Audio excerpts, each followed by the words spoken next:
perma so we can use these, buy these. A hammer. Fey blades. Fey blades of bloodshed. Yeah. Great sword. Longbow. Well, you just dropped below $1 million. Now I'm concerned. Spending your fortune. I know. Yeah. This is not what I was saving up so carefully for. Actually, real quick, just so we don't fool around, I'm going to talk to her and repair my gear. Gear does break. Okay. In the game if you're not careful, and you can see, you know, the blacksmith, the little anvil icon is how strong it is, and if it gets down to 1, you're going to risk breaking the gear. So 55,000 gold, steady price to repair everything, and then you're good to go, and it actually strengthens everything again. So I'm actually going to re-equip my good armor, so I have my bonuses, and then we have accessories too. I don't know. Let's see. So like fire resistance. So right now I have this that gives me plus 20 health, plus 10 stun duration, which is important, and chance to stun plus 3%. Yeah, for sure. And then you can equip 2 different rings at a time. This is the Ballad's ring that I was telling you about, which is awesome. Plus 5 damage is huge. But this gives me plus 10 health, plus 10% health, and this gives me plus 10% physical damage, plus a little bit of gold, of course. I am barbecue right now. Wants to know, does a race affect certain stats or abilities for different classes? There are some perks for each one of those. Not for gender, but for race. We'd have to start up a new game here, I think, to go take a look at those again. Indeed, and I think that you get bonuses. It's not the same. The bonuses for religion, right? There are bonuses for you have a patron, basically. A patron, yeah. And there's like 5 different kind of patrons that you can adhere to. One of them is called Death. Everybody loves that patron, right? There's one that gives you fire bonuses. One that actually gives you a percentage increase to experience, which is kind of cool. I think that's the one where you're maybe an atheist or something. Yeah. You have no patron. No patron. So I went back to an early area in the game where there are like kind of simple enemies to fight, so we can start messing around with all these weapons just because I'm not skilled with them statistically. And of course you have primary and secondary weapons, so the primary weapon is mapped on PlayStation 3 to square, and the secondary is mapped to triangle, and you can use them interchangeably. And you can, my secondary weapon could be my longsword, my primary weapon could be my dagger, it doesn't really matter. But now we have all these other options. So great swords, I had equipped the longsword. Great swords are very Cloud Strife-like huge swords that take a lot of time to swing, but do a massive amount of damage. Just probably kill this guy in 1 hit. Yeah. So it leaves you vulnerable, as you see. But it's super powerful. And it didn't feel quite arcadey enough for me to play with this kind of sword. I tried. So I abandoned that. But let's see if we can get a few more hits on it, on some weak, unsuspecting enemies that didn't really do anything to me in the first place. Often you find yourself making some choices like you want one, really fast, light damage kind of weapon on, say, on square, and then, something that's heavier hitting on triangle, or maybe something that has better range, like a bow or a staff. Okay, so that's that. If we go back in and we want to, use a hammer, let's see what we got here. Let's do this one. Hammers are slow. They're a little quicker than the great sword. They do massive bludgeoning damage, obviously. Let's see. No, is that a friendly? No, that's not. You can sneak up and. No, I'm just gonna backstab him because I can't get it out. Actually, let's see if I can pickpocket him. He has nothing. He has nothing to steal. Well, then he definitely dies. To be fair, David, either way, he was gonna die. Yeah. He died broke and penniless. I like one really fun thing to do is you can. I like to go only humanoid enemies have anything to steal. So you can go behind them and steal from them, and then they kind of do this animation where like they might feel you in their pockets or whatever, and they're kind of like looking around like themselves and like feeling themselves up, and then you stab them in the back. So they die broke and confused. Bubrub09 asks, when you clear an area of enemies, do they respawn over time? Yes, they do. So this isn't like I know there was a major complaint with Dragon Age, for instance, and that was one of my major complaints with the game, which was that there was no way to grind. It wasn't very satisfying. There was no place to explore. Once the place was cleared out, it was basically done. That's not the case in this game. They do respawn. Might be a little less realistic, but I think that's what players want. There's a lot of random monsters. Sure. I killed all this woman's friends, and she doesn't even know. Well, soon she won't. Never will know. Yeah. All right, so let's see if she. See. What? I thought I had. Don't worry about it. Where's my sword? Oh! Man, you're hardcore. Ewan Porter asks, are there more professions besides alchemy or blacksmithing? Yeah, well, we showed you sagecraft. Let me think here. I know, I am too. I think that's it. Sagecraft, alchemy, blacksmithing, I think is it, as far as I remember.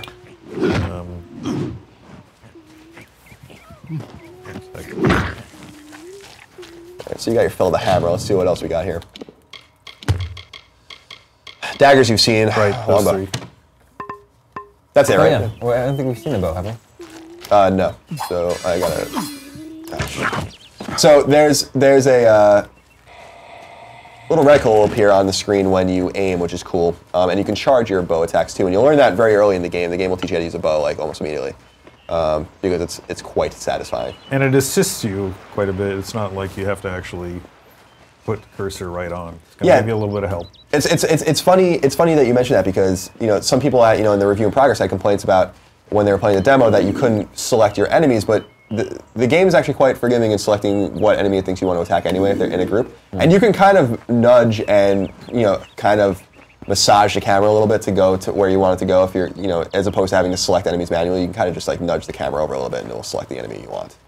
So let's see. So you can see that I'm charging it. And that poor wolf, who was really just going to try to feed his family. The cubs back in the den. Yeah, It affects all of the whole family now. Oh, Mama's not coming home tonight. Yeah, Junior's gone too. And you see this treasure chest icon again. It'll be this pile of rocks probably. Oh, it's a log again. Maybe you want to show the skills too. The skills for. Just the different, not just the abilities, but detect hidden and stealth. You can only see that correct me if I'm wrong. I'm sure you'll know for sure. I couldn't find a way, or didn't really figure out how to see those without leveling. Is there a way? Is it in status? Yeah, I think it's in status. Okay. Is it skills? Skills. Oh yeah, there we are. There we are. So yeah, so we talked about skill points, and you get those in might, finesse, and sorcery, and you get 3 of those when you level up. But these you get to, in addition, every time you level up, you get to place one of these. One more. So I have my stealth all the way maxed out, and as you see, you get little like increased perks, and you see like there's like a special little writing over the block or whatever when there's like something kind of special about it, as opposed to just giving you another level. So you see that like on this one, it's minus 20% sight range, and increases the duration I can be hidden. So you were right, I dumped all my points into stealth, and that's why I'm sneaking around. Well, and I approve of the fact that you did detect hidden too, because that's actually pretty useful if you want to. That's actually also why you amassed a lot of gold too. Yeah, you're actually finding a lot of gold in hidden places. That's true. When you find gold drops and you have detect hidden increased, then you actually find more gold occasionally. And it's also useful for traps and things like that too. And to like I said before, with blacksmithing, I didn't put anything into blacksmithing. So, what's cool too is that someone was asking. I think theoretically you could see if you leveled up properly. You could probably master everything here because you can also find trainers in towns that you can pay to give you increases in mercantile or persuasion or whatever it might be. But if I have any recommendations, I'd put a lot of points into persuasion because it opens new dialogue trees. And stealth, I think, was really fun, but people might find satisfaction in putting their points in other places. Viewers, in just a few minutes, we'll be giving away another PC copy of Kingdoms of Amalur Reckoning. Just tweet us at IGN with hashtag Amalur with your questions about the game. Just like Midnight Designs did, he wants to know the thought process behind the way the shield and block system works. That's not, I didn't design the game, so I don't know. Colin Moriarty, designed and reviews Yeah. Kingdoms of Amalur Reckoning. He reviewed his own game. Not sure exactly where the question's leading, but I think a lot of the emphasis is on keeping the action kind of fresh. So making sure that that block and rolls and evasions have kind of meaningful role when you're playing against enemies. You're using both of those quite a bit. Have we talked about the way the block system works and the shield system? So you're basically holding the left. It's L1 on PS3. PS3. You can raise the you can raise the shield with the trigger and use that. And if you time your attacks right, you can parry off of enemies and that wasn't it, and basically stagger them. I did one earlier, or a couple. You'll see the stagger actually happen. What other we used almost all the weapons. I think that there's Beyblades. And then with shields and rolls, there's also some attacks that can be associated with those controls. So it has a dual function, not just sometimes it's offensive, not just defensive. Find more enemies. Everyone's scared of me, and I don't blame them. Well, our final PC copy of Kingdoms of Amalur Reckoning is going to Durfee, who asks, are you going to be finding most of your gear in loot, or do you purchase most of it? I didn't purchase anything the entire, to be perfectly honest with you, in terms of... That's why you have so much money? Well, you need the money for other reasons. You need the money to repair your goods, you're going to need the money to buy potions and items, you're going to need the money to pay trainers, but everything I use in the game I found. And I feel like that's generally the way I play in most WRPGs, but other people might find different ways of playing. But there are definitely, as you saw, there are definitely plenty of powerful items at Shield Ring that I didn't buy. And of course, you can see if you go into the inventory, like the color-coded nature of the items means how rare they are. Green is, I think, moderately rare. I think blue is more rare. The yellow, obviously, like I showed before. Totally common. Yeah, white is common. And by the way, the red hand print there signifies that I stole that. And you won't be able to. The one cool thing about, because we talked about this open economy in the game and how you can basically run up gold by finding items, is that not all, most, if not virtually all merchants will not buy stolen goods. So you'll have to destroy them to make money, or you have to find people that buy stolen goods, which I did find one person that did that. Nice. These people are praying. Not anymore. Woodland creatures. I'm killing them while they're praying. Well, Durfee, we will DM your origin code to you. And viewers, we still have a 360 copy and a PS3 copy to give away. Oh, here's a lore stone that I didn't find. So we were talking about lore stones before. You'll find these all over the place. There's a million of them. Not literally a million of them, but there's a lot. There's a lot of them. And each territory has them. And when you find one, they'll be glowing. And you just walk up to it, and you select it. And then it gives you a little bit of experience. And it'll give you more if you find it earlier, obviously. And then give you a statistical bonus and tell you a little story, which you can hear now. Yeah, I could tell someone, but that's just kinda cool. asking for praise. One thing I was disappointed about as a trophy fan, Damon, was there are all these lore stones to find. You only get a bronze trophy for finding them all. That's rough. Come on. That's really rough. Colin Shizomo wants to know, what do you think about the replayability? Would you play through again as a different character?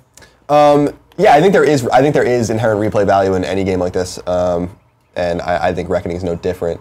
I think because there's no choice and consequence in the game per se, I think the real replay value here is in how you play the game, and maybe disciplining yourself to just use magic or just use thief attacks and stuff like that, as opposed to the way you might have played through the first time. So yeah, I think there's replay value here. And, I think exploring the 3 disciplines and the 3 ability trees there's quite a bit of stuff there that you can experience. Mm-hmm. Makes it quite worthwhile. My inventory is almost full. I might have to go sell stuff soon.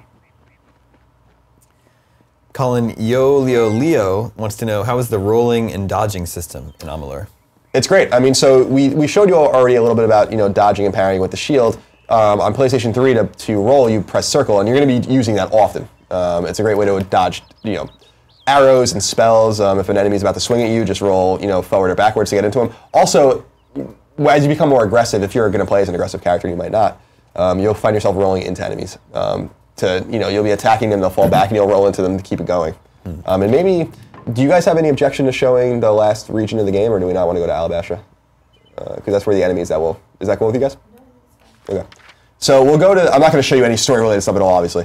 But Alabasha is the last place in the game you go.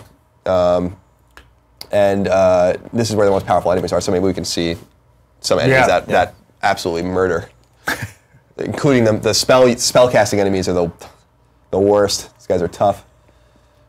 Let's see where we are. Colin Rio Ken G3 wants to know what you think about the camera. I think the camera's great. You control the camera as you do with many games like this with the right stick, and it works well. And I actually should probably equip quickly weapons that actually work for me. Let's see, what sword did I have on? Was it this one? Yeah, it was. Yeah. Ooh. Oh, great. Magic user. So the Tuatha, you'll find out, are quite important to the game. These priests, by the way, are the most annoying enemies in the game, in my opinion. They cast spells. The AI does a nice job of protecting them. So because you definitely want to go at them first, but it's going to be hard for you to do that a lot. Yeah. They cast a lot of fire and wind spells that are really, really obnoxious. But that's just the way the end of the game goes. So let's see if I can kill this beast first. All right, and then see if I can show you. Let's see. So yeah, I knocked that guy back, and you see the camera there. I roll into him, and you can keep it going or whatever. Not let him get up, which is pretty cool. I'm also building up my reckoning meter again here, so. We'll unleash one of those again. Yeah, let's see if we can find other enemies to do it to. Cool, we're getting there.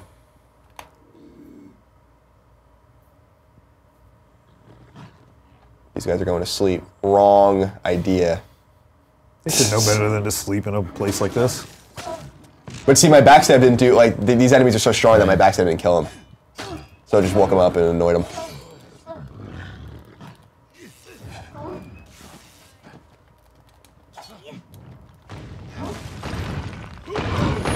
Mech82 is wondering if there are hidden items throughout the game. There are. I mean, we showed you literally hidden items. But there are. I mean, there's going to be hidden loot and things you find in side quest, things that you definitely wouldn't necessarily have to or might not even run across. And it seems like a lot of the loot, some of the loot's obviously predetermined, a lot of it's randomly generated, it seems. Man, these zealots are wrecking shop. Yeah, there's quite a robust system of dynamic loot. All right, so my meter's full, but I want to save it for the next group of enemies. And it's part of the kind of part of the strategy. These guys are annoying. You know what? I changed my mind. Yeah, really. Better to use it now than... So you'll notice that the middle bar is slowly winding down. He wants to take care of all of these guys before launching this. Boom. So you saw the base experience I got, and then as I collected their souls, I got the bonus experience, which is cool. And that's called Reckoning mode? Is that what we just saw? Yes. Yeah. Okay. And does that use all of your that whole meter?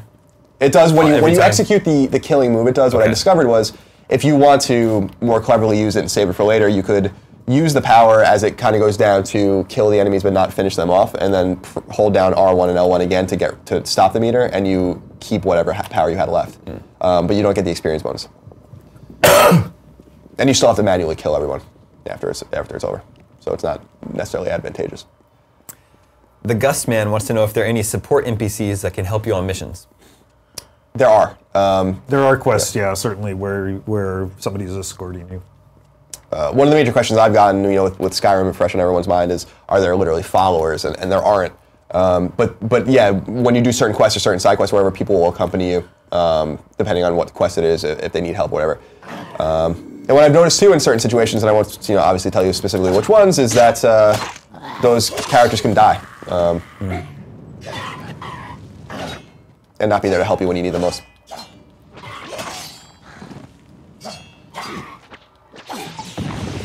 So one of the things about fighting these sprite enemies that's really annoying is that you have these standard sprites like the one I just killed, but then you have the elemental sprites, and those elemental sprites actually make all the other sprites around them more powerful. Yeah. So you want to this guy here. Yeah, you want to get rid of them first, if preferably. I didn't do that, but it makes everyone else more manageable to fight.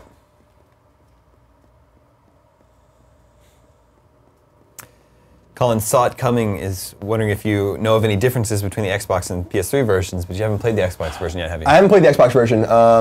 I think that they're, from what I've heard, because other people are playing it in the office, is that there's an install that's optional on Xbox. The install on PlayStation 3 is mandatory, and I think that the game runs much better if you install the game on Xbox. But that's all what I've heard. That's not verified by me yet. So, but we will hope. I endeavor to have the Xbox review up on Monday, and PC hopefully on Monday as well. The PS3 version review will be going up in about 35 minutes. Indeed. You'll see it right here, right before your very eyes on this live stream. David Jambo asks, are certain weapons better against certain enemies? Yeah, well, I don't know if types. David can probably speak to that more, but I know that elementally there are definitely strengths and weaknesses enemies have. I mean, I would say a lot of it is maybe affected by the timing of it. So this long sword is a little bit faster than the great sword, and depending on how quick your enemy is, you might want to choose a fast light one versus a slow heavy one. But against other types, switching to a different kind is a good idea too. Conroy706 is asking, what does that small circular icon mean on the right hand of the screen? Does he mean on the mini-map up there? So I think he means the yellow thing. That's the active. We have an active quest right now, which we're a long ways away from. Yeah, so it's showing you the direction in which you need to go to finish whatever side quest is. So that side quest is all the way in this desert area. Sorry, that's distracting. Time to kill a zealot. Colin, the Rabid Wookiee, wants to know what you thought of the soundtrack. The soundtrack's good. I mean, there's good music in here. I think it's somewhat sparse. And I'm not sure. I haven't heard a lot of music while you've been playing. Yeah, and I'm not sure that it's even really important. I think sonically, like what's most important in the game is certainly I think that, like I said earlier, the voice acting I think is pretty superb. I could have actually used maybe more music, but I think in a way the lack of music, much like in other WRPGs that people like, the lack of music is somewhat necessary to kind of build the ambience of the experience of exploring. Obviously, there's not an orchestra following you around as you're running into this area for the first time. So there's something to be said about that as well. But in certain select kind of major moments, you might call it, there are some pretty great orchestral moments. For sure. Pieces. I'm going in. You're going in. Yeah, I didn't do any damage. These guys. No, look at that. These guys are. She just didn't even care whatsoever. Disruptor from casting. Killin' Duck is wondering if there are pets you can have follow you around. No, none that I ran into. These guys are much more, are much easier to deal with once their mother is dead. Once they cast spells together.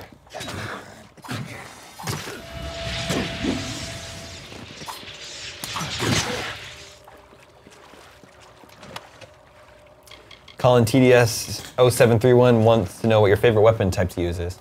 I like the longsword for heavy combat, and then the daggers for supplementing that with thief abilities. I think those are the best. But there's something to be said about every kind of weapon. I don't think I actually. You don't have any chakrams on here, do you? I think I actually bought one. I just don't think we use them. Yeah. Just show some.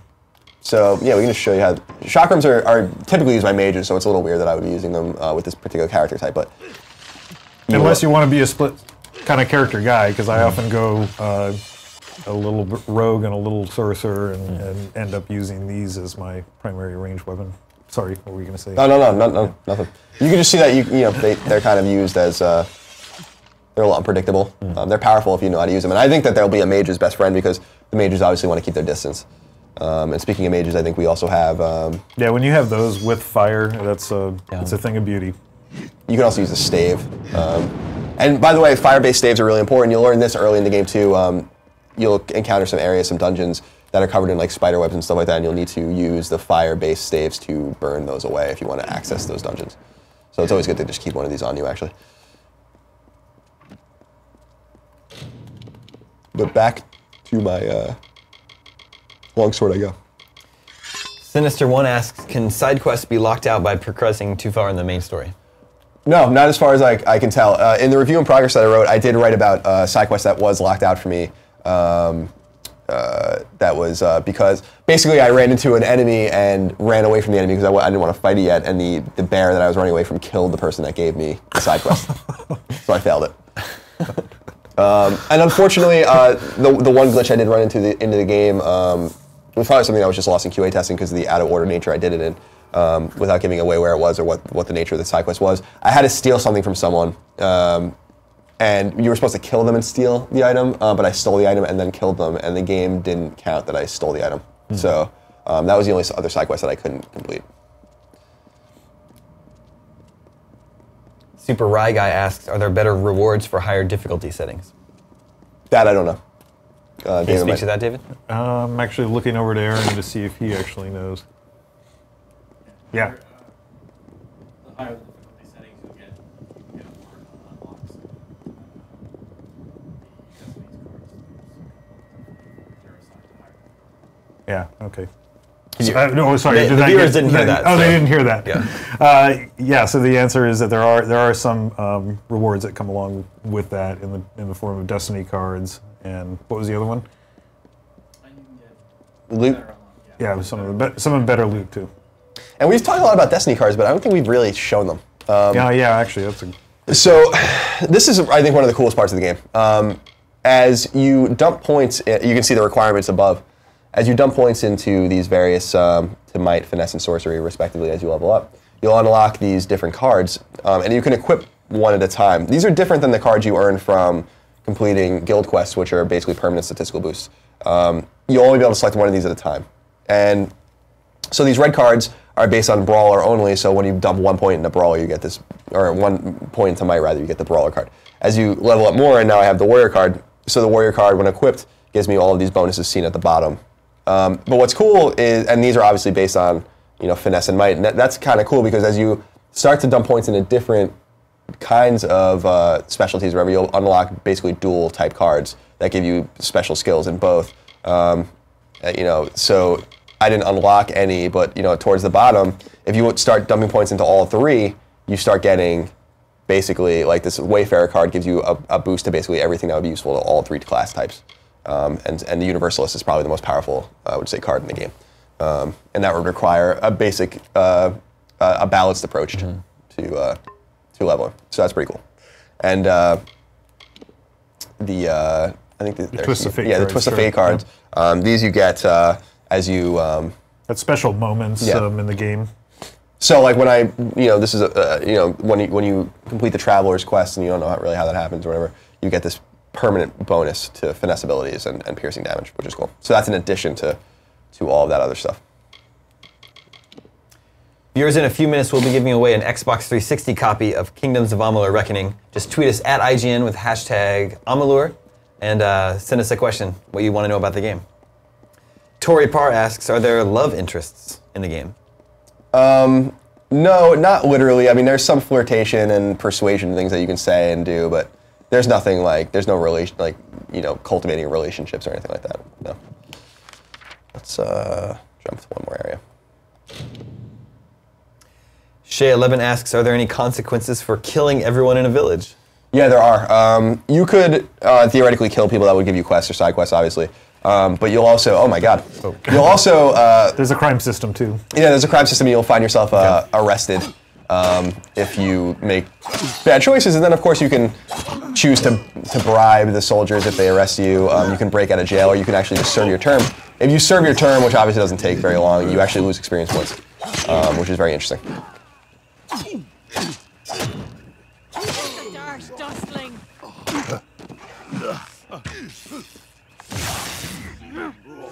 Spear guys. These guys do like lunging dragoon-like attacks. They're quite frustrating. A Lucky Bum asks, what's the max number of items you can carry? So that's tied to, you can see on the upper left here, the inventory limit. You start, I think, at 70. And as you collect items, each item that you collect, not including alchemy items, blacksmithing items, etc., add 1 to your weight. So it's not quite as convoluted as some other games like encumbrance systems. And then I'm up at 90 now because I bought 2 backpacks from 2 different merchants that give you plus 10 to inventory. Don't worry too much about collecting reagents and things to blacksmith and gems and stuff. Those don't count. Only armor and weapons and accessories and potions and stuff like that count. And each potion, by the way, type only counts once. So if you have, like here, yeah, I have like 5, minor damage boost, 5 master sealed curtain, but those only count once, which is cool. MD Lomax has a couple questions. Are we able to customize the houses? Yes. When you get that house in particular that I showed you earlier in the live stream, you can pay the blacksmith in the town to give you add-ons, basically. That will, like for when you get the house initially, you only have like your stash in your bed or something like that, and then he will build you the Sagecraft altar, and he'll build you the place where you can do alchemy and blacksmithing and stuff like that. You just have to pay him, and it's actually really marginal amounts of money. It's not a lot of money at all.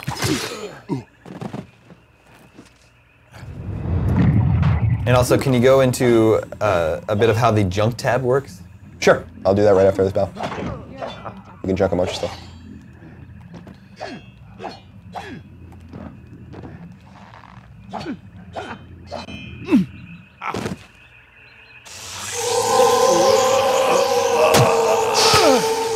Those execution animations are great.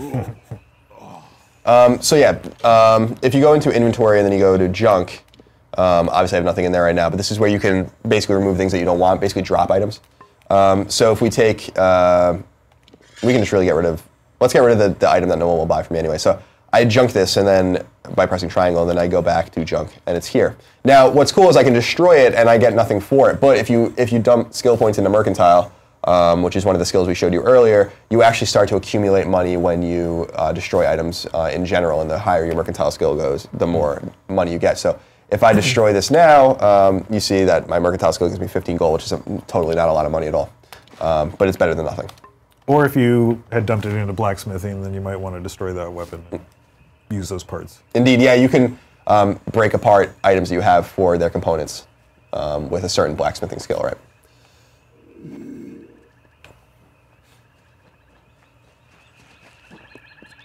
Right now, we're going to give away an Xbox 360 copy of Kingdoms of Amalur Reckoning. This is going to go to viewer Josh Cub, who asks, David, did you consider putting multiplayer in the game? I think, early on, there's probably considerations of all types. In the end, the team really decided that they wanted to, concentrate on making a fantastic single-player experience. So that's where we are. And if I may, this game doesn't need multiplayer at all. So I'm happy with that decision.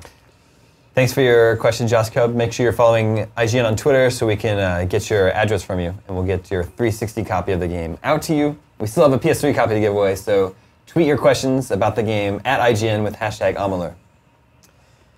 Mr. NiceWatch92 asks, what would you say is the toughest part of the game? The end's really hard. I was talking to a friend of mine here at work that's playing it for one of our sister sites for their review, and the game definitely spikes in difficulty when you get to Alabastra, which is the area we were just in, the very gray and dark and desolate area. The enemies pick up and things become more unforgiving. The only nice thing is that you can jump around to previous areas if you need to like heal up or get items, remove curses and diseases and stuff like that. But the game definitely spikes. I would say the last 10% of the game definitely spikes in difficulty. And there are obviously other difficult areas, but that was certainly the most pressing for me, especially because my character wasn't maxed out. That might be, different. By the way, I ran into this. I don't know who this woman is, this elf, but I ran into her because I saw the icon on the map. We were talking about training before, and I'm not sure if she can teach me anything. She can. So she'll teach me lockpicking for 45,000 points. Pretty expensive. It is, but it's cheaper. I think it starts at $1 million gold. Yeah. No. It also starts. I think it goes 15,000 for 1 through 3, and then 30,000 for. So you're already and you're well over half, right? Right, exactly. So her skills are gonna be more expensive to teach me because my current skill is at 8. But I can let her just train me, and then automatically the screen kind of goes black as if they're kind of training, and then it kind of comes back and it tells you, it'll pop up and say that my rigorous training has yielded a permanent increase to my lockpicking skill. So that's kind of cool. Nice. So that's the kind of a way you can really go towards building up those skills without using level up points specifically. I mean, it might seem expensive, except that you really only get one of those points you know, on any given level up. So it ought to cost you something, I think, especially at the higher levels. I'm going to quickly go to here. This is where the summer court is in the game. I just want to show, this is a really cool environment. It's kind of like half town, half forest, which I think is kind of cool, so we can just run around here for a minute. How are we doing on time, Dave? Got about 20 minutes left. Okay. In 20 minutes, we'll be unveiling Colin's review of Kingdoms of Amalur Reckoning. That will be immediately followed by our Twisted Metal live stream, where David Jaffe will be on here telling us about the game, taking your questions. That's sure to be interesting as well. It will be. You'll definitely That's want to one stick word around. for it. All right, so this is the cool town you wanted to show us here. Yeah, so this is a place you get kind of come early. This is, there's basically a creature type called the Fae in Amalur, and they have basically 2 capital cities, and this is one of them for the summer court. The other court is the winter court. So I just really like this area because it's just very organic. If you look around, like they have buildings, but it's kind of built into the far surroundings, and this place is like beyond ancient, apparently, beyond. So I just, this was one of the first places I came to in the game where I was like this, because you come here somewhat early, where I was kind of blown away by it. Unfortunately, I basically rid it of all of its quests and side quests, but you can see some of the Fae here. We can actually go, well, this guy talking to me. Enjoy your visit to the city, Your Grace. Long live the House of So Ballads. there's actually a great example of, I already exhausted all the conversation tree with him, but he told me, long live the House of Ballads. The reason he says that is because I did the House of Ballads arc already. So people do treat you differently depending on what you've done and what you haven't done, which is kind of cool. So it actually does pay off to go back and speak to different people. I also paid someone in this town to give me an artificial title that when I walk into buildings, they just announce my title for no reason, which I paid like 10,000 gold for or something like that. Snide Vicious asks, are there status effects such as poison? There are. You can be poisoned, given all sorts of diseases that will, affect your hit points or your mana, and you have to go to healers to remove those. Or you might have special potions, but they're somewhat rare, in my experience.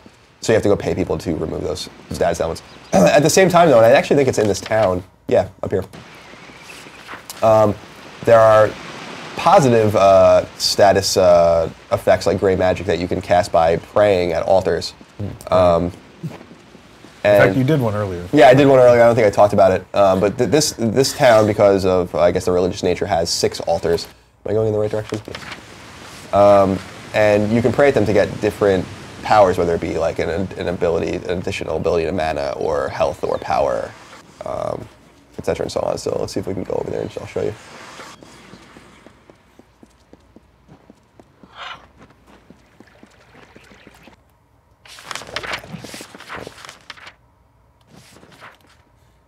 This place is a little convoluted.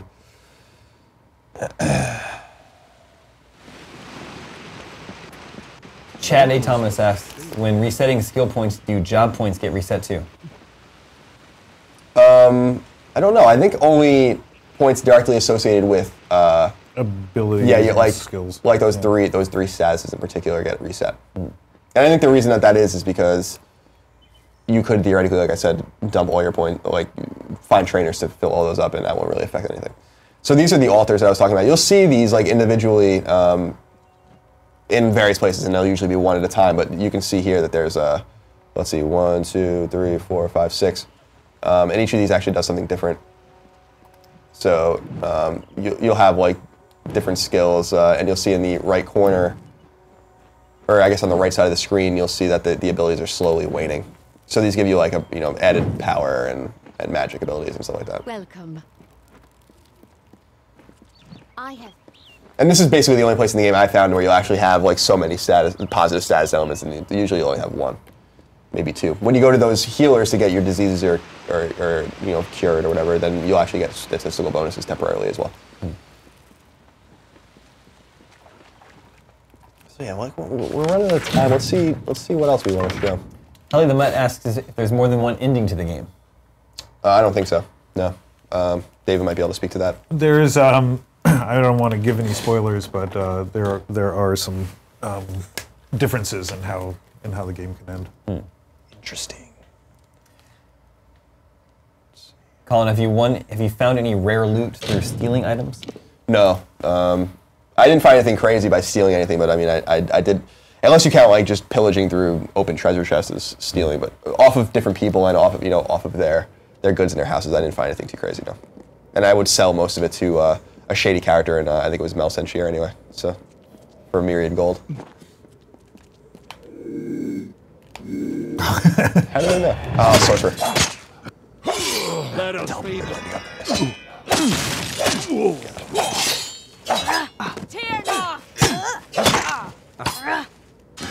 So these are the Tuatha here. They're the main army of villains that you're fighting throughout the main quest. They're kind of a fanatical cult. And they usually have Prismir weapons, so they're pretty good. Yeah, their Prismir weapons are powerful. Prismir is this special, I don't know, you could call it a mineral or whatever. Yeah, crystal kind of thing. Element. So, I'm terrible at dispelling. I'm not necessarily any better, but... I don't know if I should do it. I want to find one that's easy. No, definitely not that one. Let's just try it. I might die if I fail. And definitely drink a health die if potion you beforehand. Well, it does could kill you. damage. It blows up, basically. So it explodes in your face. So, You can also auto-attempt it, though, if you're really, if you want to actually spend skill points on it, but not actually have to play the minigame. so you can fail and not fail to dispel the ward by not messing anything up in particular. Like when you select something, you'll see those red things that you hit; those will blow up. But if you just fail outright, there's no severe penalty. But if you, the idea basically, there we go. So I got poisoned, but I think because of all my positive status effects, it's not actually going to affect me. The idea basically is there was one line and then 2 lines, and you have to kind of select them as the circle goes around in order, and that will dispel the chest. In order by number of lines? Yeah, exactly. It's difficult. I don't have many points dumped into dispelling. Tubes03 is wondering if NPCs respawn if you kill them. I don't know. I don't think so. Maybe. David might have more to say. Well, I think that maybe it gets back to what we were talking about before, just in general, whether or not in a region, the enemies are going to repopulate and enemies do come back. So in other words, you're not going to clear out a whole region and then never see anybody fight. Even with friendlies? Oh, about friendlies. Good question. I don't think they do. I don't know for sure. I don't know if you could literally kill everyone though. I don't know, because I found even when I was breaking out of jail that the enemies were really strong. Or they're not enemies. They're the prison guards. Yeah. And I just ran away from them because they were going to kill me. So I think that it might just be really hard to kill. Anyone of consequence was probably going to be really hard, if not impossible to kill. I guess is what I'm saying. I'm jumping. Yeah, he's fine. Colin Ronock12 wants to know, what is your favorite Destiny? I enjoy the, I like the warrior class Destinies just because they just give you power, which is most important to my character type. So the warrior one's really powerful, although there's a couple that I haven't unlocked yet, and I think the warlord one would probably be the most useful. But you'd have to have 109 in might. And since you're locked into 40 times 3, 120 points, that would literally mean that I'd have to max out my level. Yeah, and then, you'd have to be all might. Yeah, basically all might with only 11 points to spare, so not my style in this game.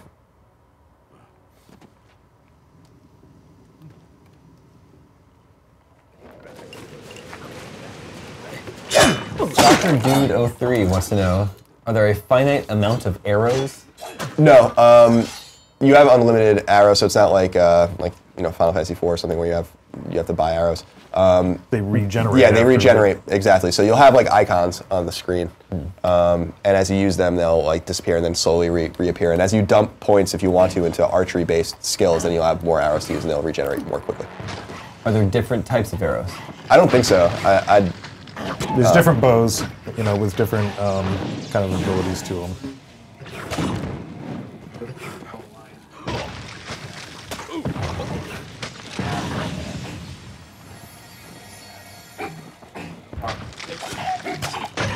Right.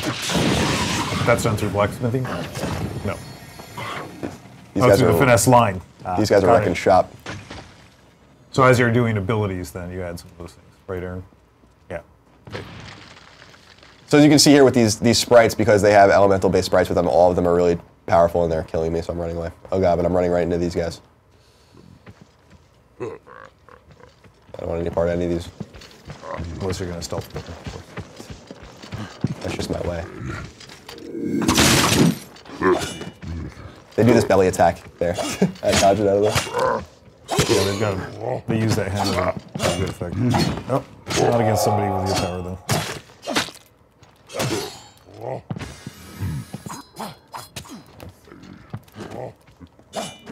Ooh, we got him.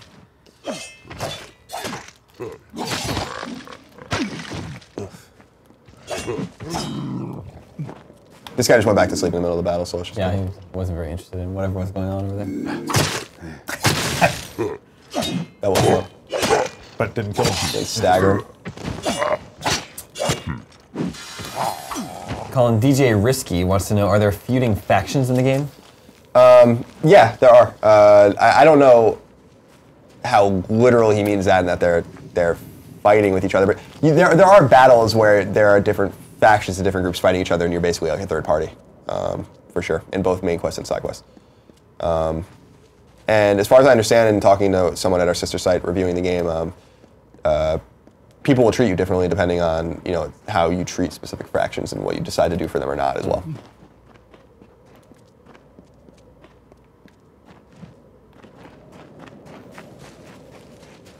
Add this. Viewers, we are nearing the end of our Kingdoms of Amalur live stream. If you have any last questions, tweet them at IGN with hashtag Amalur. We have one final copy of the game to give away for PlayStation 3, and we will be revealing Colin's review of the game in just about 10 minutes. That's exciting. Finally, after playing it for a month. This is the payoff. Shay11 asks, can you do stealth kills with all weapon types? I don't think so. I think you can do it with Feyblades. You can do it with Feyblades and daggers.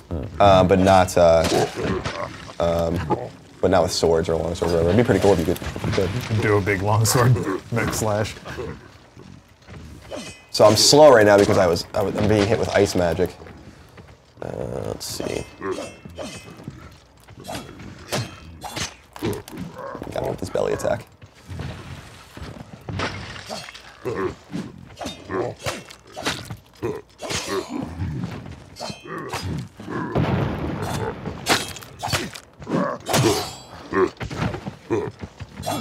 His body's in the way. Get up.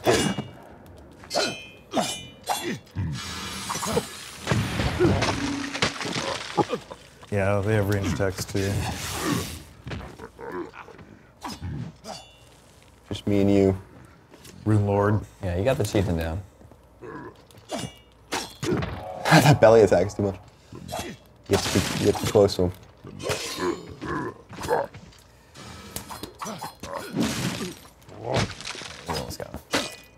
Colin, Wolfomatic15 wants to know if there were any memorable NPCs you encountered. Yeah, definitely. I don't want to spoil too much. I mean, that's kind of meeting different people is kind of one of the most fun parts of exploring an RPG. So I don't want to get too into it, but there are definitely many memorable characters. Probably, Aelin Shear might be one. Yeah, Aelin Shear, who you meet pretty early on, so it's not too much of a spoiler. Yeah, she's an important character that that will be with you in various ways throughout the game, and she's definitely one of the more memorable characters. Of course, the Fate Weaver you meet early in the game is instrumental to what you're doing. But yeah, you'll find plenty of characters.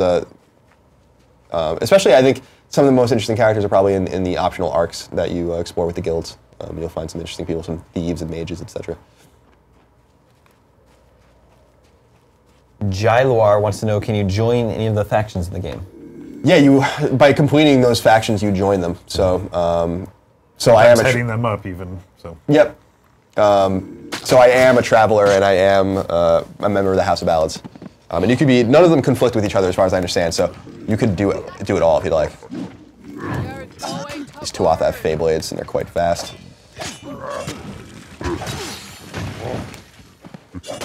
Oof. Yeah, those things hit hard. Man.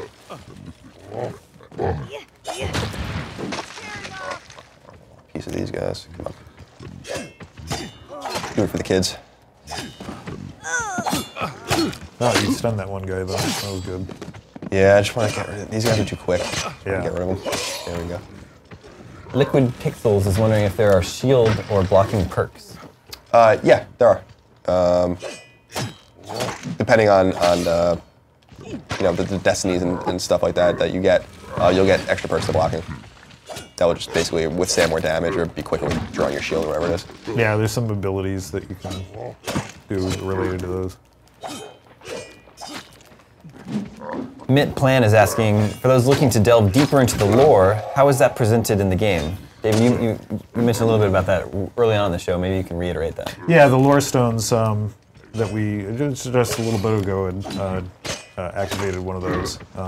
You find them throughout the world, and when you activate them, you get a little bit of experience, and you get to hear something of interest about the region and other things. And I definitely encourage players to you'll find a lot of books you can read, notes, ancillary things in the environment that you can read, and also definitely explore, if you're interested in the story itself, explore the different conversation trees with characters too, because everyone has an opinion on the politics of the region or different characters, their town or whatever. Yeah, certainly a lot of it is in the dialogue.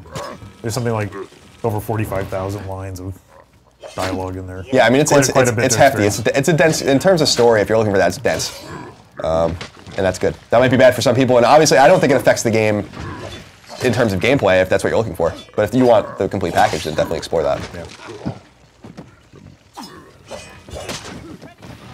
Eric Shade is wondering if you can show him how to respec through a Fate Weaver. Yeah, we should do that. That's right. We're running out of time. Yeah. Let's see. Where is Isn't it? there one right outside of Rathier, I think? Maybe shop healing. There it Fate is. Weaver. Yeah. Oh, there. I gotta run. Oh, because there's enemies, right? Yeah. Yeah.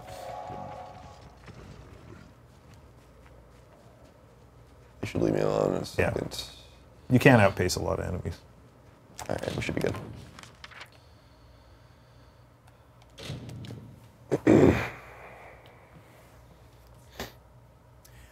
Just about ready to wrap up here. We're going to show you how to respec here real quick. Then we're going to reveal Colin's review, and that will be immediately followed by our Twisted Metal live stream. Fate Weaver, we gotta find them. Where is he? There's so many icons on the screen. Oh, wait, was it in... I thought it was right outside of Rathier. Is it Elstrap?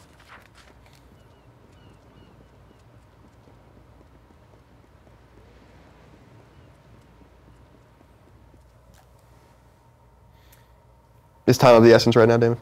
We're nearing the end, yes. Yeah. Is this going to take a while? I hope not. Can you reiterate what respecing means? Yeah, basically because the game's based on destiny and your character's really lack of fate. Is it over here? I think over here. You can basically re-customize your character. Oh, this icon over here. All right, while you attempt to get through that, we're going to give away our last copy of the game. This is the PlayStation 3 copy of Kingdoms of Amalur Reckoning. It's going to Inferno 2002. Shop. Who asks if the dungeons have multiple paths or puzzles? Not too puzzle-centric. Multiple paths, I mean, there's definitely non-linear dungeons that all kind of come to the same place. Some of them are huge. I'm trying to... There's... Where is it? Up here? Stepping over here. Oh, in the walls, I see. That's probably what I'm actually looking for. Okay. Chris, do we have the video review queued up, ready to go? Voice of God? Voice of God. God has abandoned us. Do you know what building he's in? Let's see. In the pub. Is it the... Good. Is it this? Oh, that's the... This must be the pub. All right, we'll do this real quick. We'll blast this real quick. And then we'll play the video review. It's really not that, I mean, it's not you're not going to see anything spectacular. It's just going to wipe my... Oh, well. Wait a Looking to kill a little All right, so this person's a Fate Weaver, and you can see you can unbind your destiny for what seems like a lot of money in the beginning of the game, but it's not when you're as rich as I am. Gotcha. Yeah. So you unbind your destiny, select yes, it basically warns you that what you're doing, but it's really there's really no crazy repercussions. I see. And then when you go to your abilities, you'll see that everything's wiped. And you go again. Do you have to wait till you level up to rebind, to redistribute your points? No, if you back out, you can click on level up right Oh, okay, there it is. So yeah, so oh, it actually did remove some of my skills too. So I guess everything is Aside different. from the ones that you I paid for, right? exactly. Yeah. So you can redistribute all your skills. I have 29 points available, and do all those, and then you'll have 29 times 3, whatever that is, points to put into might, sorcery, and finesse. So that's it. Well, viewers, thank you for tuning in for our Kingdoms of Amalur Reckoning live stream. We're now going to unveil Colin's review of the game. David, thanks for coming by. Yeah, I really appreciate it. Letting us know all about the game. Colin, thanks for reviewing the game for us. No problem. It was my pleasure. Playing through it. Up next is the Twisted Metal live stream, so make sure you stick around for that. But here it is right now, IGN's early review of Kingdoms of Amalur Reckoning. Enjoy. Beyond.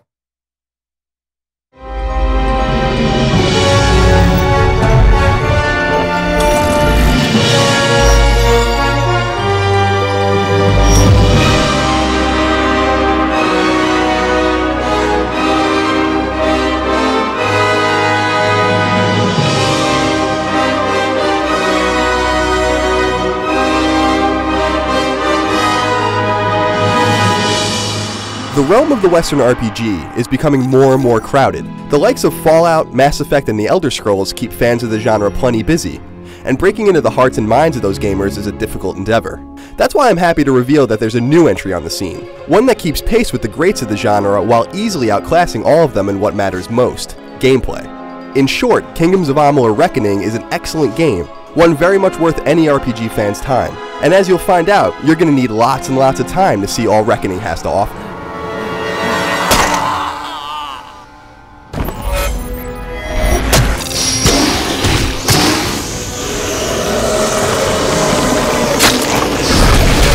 The fictional world of Amalur is one of the most intriguing aspects of the entire package. Crafted by prolific fantasy author R.A. Salvatore, a man with nearly 24 New York Times bestsellers under his belt, Reckoning's world is dense and well thought out. Everything is intimately interconnected, and while this isn't a game with a morality system, choices and consequences can be seen throughout your journey. I won't spoil the game's plot for you, but let's just say that your character is fateless in a world where destiny controls everything, and that gives you, well, special powers. It's a story rife with fictional characters, locations, and lore, and it can be hard to follow at times, but those who love a good fantasy plot are going to be right at home with Amalur. You're the one. In terms of look, Amalur is somewhat inconsistent, but still of a high overall quality. The landscapes in the game are varied, and you're bound to be impressed by what you see. Character models, on the other hand, are of a lesser quality. Everything looks fine and mixes together nicely, but the look of humanoids and monsters alike doesn't quite live up to the game's pretty environments. I'm proud to report, however, that Amalur runs consistently well. While there are some frame rate dips, occasional pop-in, and a draw distance that leaves something to be desired, Amalur never froze or locked up on me even once during my 50 hours with the PS3 version of the game. Kudos to the developers for making such a ridiculously large game that's also as stable as it is. Reckoning's audio is also bound to please. Voice acting is varied and well acted, and truly brings the game's lore and plot to a whole new level. Unfortunately, lip syncing runs the gamut from acceptable to atrocious. By the tome it worked! You're alive!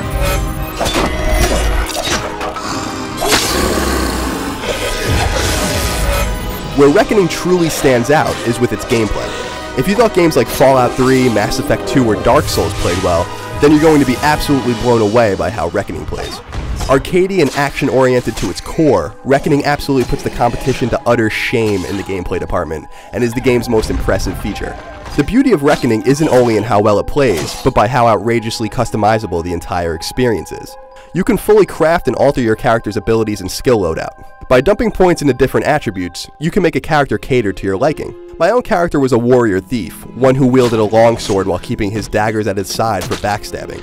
Of course, you could also make a thief mage, a mage warrior, or anything in between. Do you like hammers, great swords, or staves? Equip those. Reckoning is all about experimenting while never being locked into development decisions you may deem undesirable. That's because you can always customize your character again at any time. When you get placed into the world of Amalur, the fun of the gameplay truly shines through. This is a world begging to be explored, and the map is exceptionally expansive. The unexpected is behind every corner, whether it's a character offering a side quest or a dungeon to explore. Amalur is the epitome of the immersive RPG, with a main quest that can be beaten in perhaps 25 hours, but with so much to do around it that it will easily take you another 100 hours, if not much more, to complete. In short, this is a world you're going to want to explore, because while its presentation is what will draw you in, Amalur's amazing gameplay will keep you outright riveted.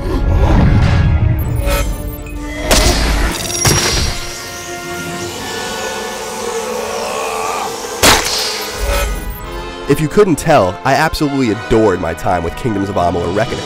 This is a Western RPG with not only the meat necessary to keep you involved for scores and scores of hours, but it's also a Western RPG with something rare in the genre, amazing gameplay. Amalur isn't the perfect package, and it doesn't do anything exceptionally new in terms of quest types, story, or other conventions of the fantasy-themed RPG, but its gameplay is sublime. Put it all together and you'll find a WRPG you won't have any problems dumping your time into en masse. In fact, I'd posit that you'll be hard-pressed to stop playing once you start. For more on Kingdoms of Amalur Reckoning, head on over to IGN.com.